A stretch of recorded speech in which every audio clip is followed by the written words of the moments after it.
같은 재료라도 10사람이 비비면 10가지 맛이 나는 비빔밥. 이름은 같아도 마음에 새겨진 맛은 다릅니다.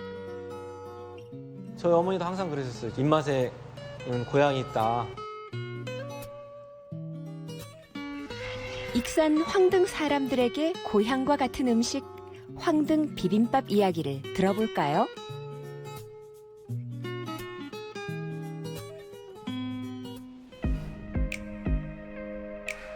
익산 황등시장 입구. 식당은 이곳의 터줏대감입니다. 분주한 아침 모습도 수십 년째 그대로네요. 저도 여기 한 지가 한 15년 정도 됐어요. 80년 좀 넘은 것 같아요. 저희 식당에. 1930년대 초반 시작된 황등 비빔밥.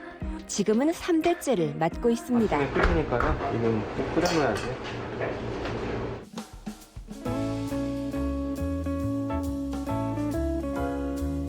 황등 비빔밥은 어머니인 원금혜 씨 때부터 전국 3대 비빔밥으로 자리매김했습니다. 황등이라는 지명도 낯선 곳의 비빔밥이 이렇게 각광을 받은 이유는 뭘까요? 뭐 제 입으로 말하기는 좀 그렇고 이름은 뭐 3대 비빔밥 거창하지만 저희 비빔밥은 좀 솔직히 소박한 비빔밥이에요. 놋그릇도 뚝배기도 아닌 스테인리스 그릇이 눈에 띄네요. 황등 비빔밥은 부자들의 별미 음식이 아니라 서민들의 시장 입거리였답니다.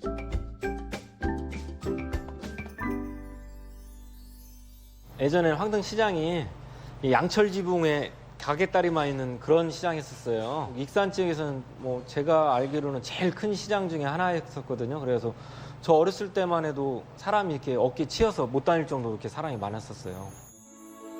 1930년대 이전의 황등은 상당히 번화한 지역이었답니다. 사람이 모이면 시장이 서고 시장이 서면 식당이 생기게 마련이죠. 이 자리에서만 60년대 한 중반 정도부터 하셨고요. 황등 비빔밥은 일제강점기에 이미 가정식이 아니라 시장의 상업용 비빔밥으로 자리를 잡았습니다. 할머니는 항상 다른 거 빨리 나가서 다른 거라고 그랬지. 근데 치매로 한 5년 정도 고생하시다가 돌아가셨거든요. 그런 게 어머니가 더 힘들으셨지.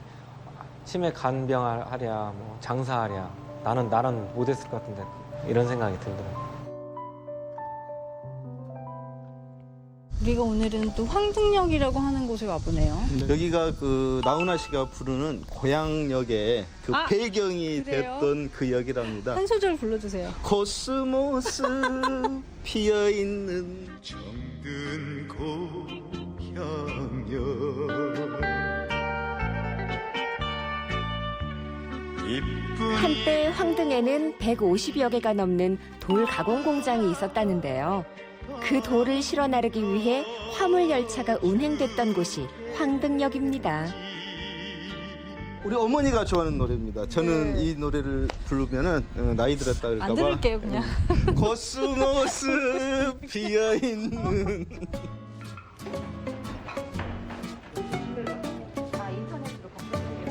아내는 눈코 뜰 새 없이 바쁜데 정작 이종식 대표는 주방에서 모습이 보이지 않네요. 사모님이 겁나 바쁘신 것 같아요. 자기 할 일이 있으니까 안 했으면 바빠야지. 나 내 할 일 따로 있고.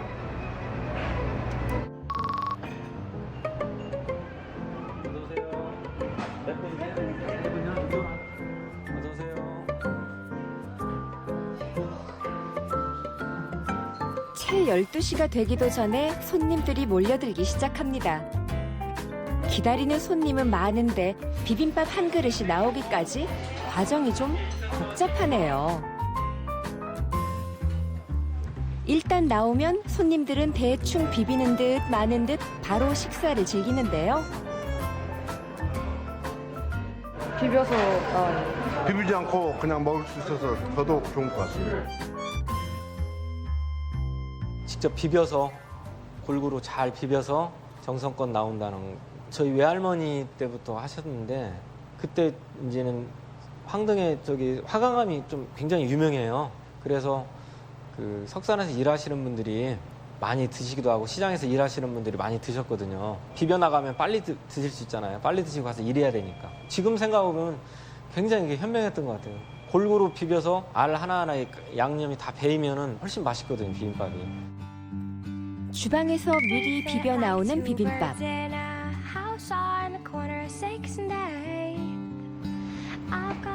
이건 토렴 아닌가요? 저희가 이제 좀 찬밥으로 하거든요. 토렴을 하면 밥도 따뜻해지고 그다음에 콩나물 같이 토렴을 하거든요. 콩나물이나 야채 좀 넣어서 콩나물도 좀 따뜻해지면서 밥 알갱이도 풀어지고 육수가 고루 배어가지고 부드러우면서 그 육수 그 맛도 나고. 우리가 한국 음식을 말할 때 가장 또 대표 선수라고 생각하는 게 비빔밥 아니겠어요? 맞아요. 요즘 한국에서 인기 있는 만큼 세계인의 입맛을 사로잡은 게 바로 비빔밥이거든요. 마이클 잭슨도 비빔밥을 맞아요, 좋아했었고 맞아요. 네. 또 페리스 힐튼이라든지 기네스 펠트로가 자기들의 날씬한 몸매의 비결이 비빔밥이다라고 할 만큼 해외 스타들도 좋아하는 음식 비빔밥인 것 같아요. 그리고 이제 제사를 지내거나 이러고 하면 고기, 나물, 생선 그렇게 화려하게 차려져 있는 음식들을 제사 음식에 쓰고 제사를 지내고 그 음식을 섞어서 나눠줬을 것 같아요. 맞아요. 그래서 거기서부터 이렇게 먹고 음복하는 데서부터 뭐 비빔밥이 시작됐다고 보는 게 가장 유력한 설인 것 같고 식재료가 풍부한 지역에서는 밥과 반찬을 빠르게 먹을 수 있는 음식이 비빔밥 아니었을까요? 먹는 사람은 빠르지만 만드는 입장에서는 한 그릇씩 토렴하고 비벼서 내놓는 일이 여간 번거로운 일이 아닐 것 같은데요.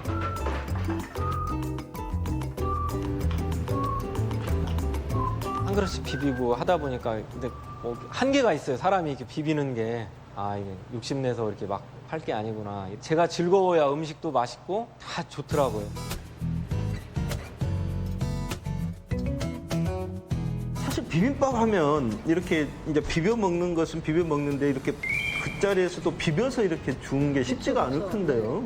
아니 그리고 손님이 딱 먹기 좋게 내어주시는 거예요. 근데 이 지역에서는 오죽하면 에라 황등 비빔밥도 못 먹고 죽은 놈이다. 이런 말이 속담으로 유래가 있대요. 그만큼 네. 꼭 먹어봐야 되는 꼭 먹어봐야 음식으로. 되는데. 그리고 그 옛날에는 이제 소를 한 마리 잡아야지 먹을 수 있는 생고기나 육회, 이제 이런 좋은 부위를 이 비빔밥 위에 그 영양소가 부족하는 그때 육회를 잘 묻혀서 또 올려줬다는 이 비빔밥이 얼마나 맛있고 인기가 좋았겠어요. 그렇게 영양소가 좋으니까 사실 한 끼만 먹어도 되는 정도. 모든 게 다 들어가 있잖아요. 고기랑 채소의 비율이 2대8 다름은 아니고요.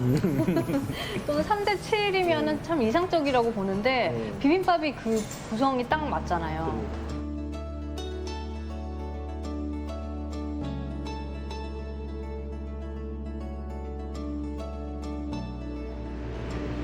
뚝배기도 아닌 스테인레스 그릇을 통째로 불에 올려 온기를 입히는데요. 이것도 황등 비빔밥만의 특징입니다. 70년대만 해도 이런 스텐 그릇이 최고 고급 그릇이었지. 저희는 이제 비빔밥을 비빈 다음에 약한 불에 올렸다가 다시 센 불에 했다가 나가거든요, 비빔밥이. 근데 녹그릇은 유기그릇은 그렇게 할 수가 없어요. 다 새카매져 버리니까. 실험해보고 맛도 보고 했는데 이 그릇 맛이 안 나더라고요. 그래서 어쩔 수 없이 지금 계속 저희 할머니 때부터 쓰던 그릇이거든요, 이게 솔직히. 와, 이렇게 비빔밥이 처음 나왔을 때 화반이라고 하잖아요. 화반이나 골동반. 근데 화반이라고 하는 거는 꽃밥이라는 뜻이잖아요. 이 노란색이 손님을 반긴다는 의미도 있거든요. 화사하게 밥이 딱 나왔을 때 화려하지만 노란색이 딱 있으면서 반갑습니다 이런 뜻도 있어서. 그리고 비빔밥은 어쨌든 오방색을 좀 갖춰야지 식욕도 돋고 비빔밥스러운 느낌이 나는 것 같아요. 육수로 토렴하고 고추장으로 양념한 밥 위에 올리는 고명은 맛이 너무 도드라져서도 묻혀서도 안 되겠죠. 고소한 냄새. 육회가 다른데 육회 비빔밥 같은 경우는 조그맣게 해가지고 비벼버리면 어디에 있는지도 잘 모르잖아요. 네. 근데 이건 비벼도 자기가 육회 비빔밥이라는 그 존재 가치를 정체성을 강하게 그대로 뿜어내고 드러나고 있는 것 같아. 이렇게 비비는 행위는 한국의 식문화에만 있는 거라고 하는데요. 셰프님은 숟가락으로 비비시네요. 우리가 돌솥밥이나 이렇게 우리가 비벼야 할 밥들은 이제 젓가락으로도 많이 비벼서 먹는데 충분히 비벼주셨잖아요. 잘 비벼주셨잖아요. 근데 저는 수저로 먹는 게 제 생각은 숟가락. 그 사장님이 직접 이렇게 비벼주신 것을 지키고 싶어요. 저는. 안 지켜줬어요. 열심히 정성껏 잘 비비면 되고 밥 알 안 으깨지게 안 으깨지게 밥 알 좀 살려 있게 좀 비비면 그게 맛있는 거죠.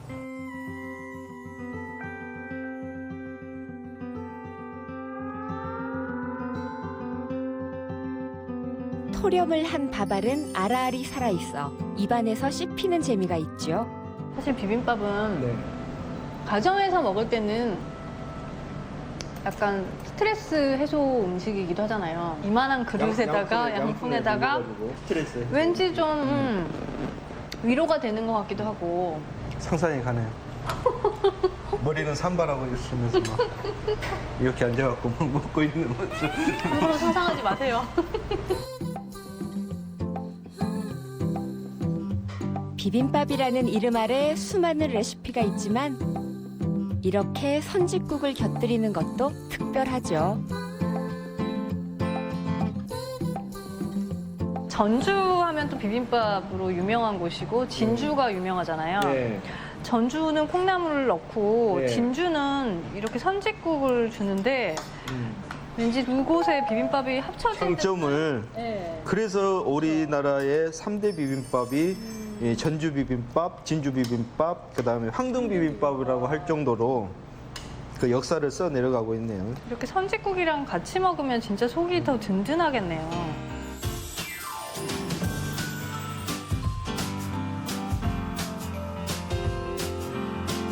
콩나물국이 고추장의 매운맛을 씻어주는 역할을 한다면 선짓국은 석공들의 체력을 더욱 든든하게 해주는 역할을 했다고도 볼 수 있겠네요.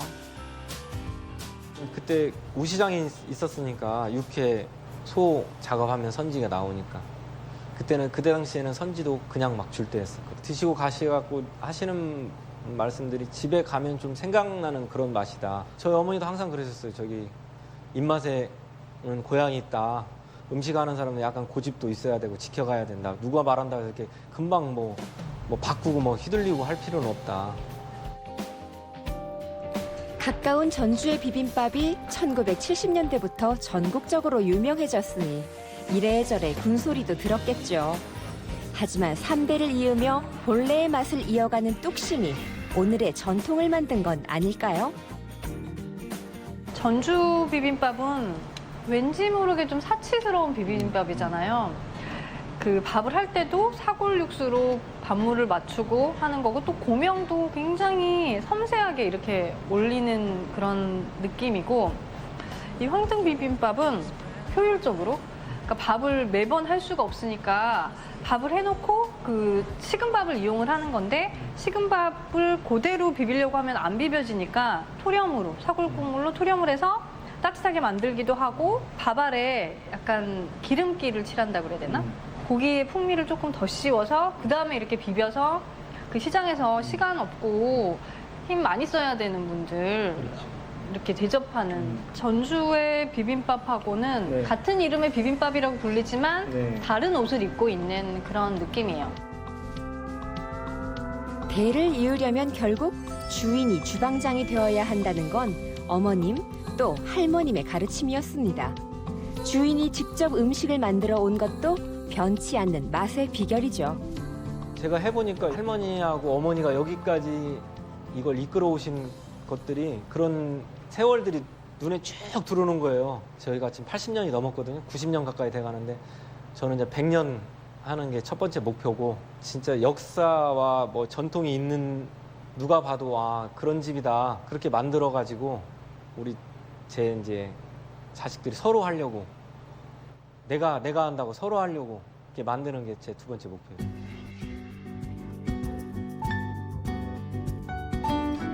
3대를 이어온 90년 가까운 세월 순탄하기만 했을까요? 황등시장이 만들고 키워낸 황등 비빔밥은 이제 황등을 지키는 소나무가 되고 있습니다. 어느 지역을 가든 그 유명한 음식들이 다 있잖아요.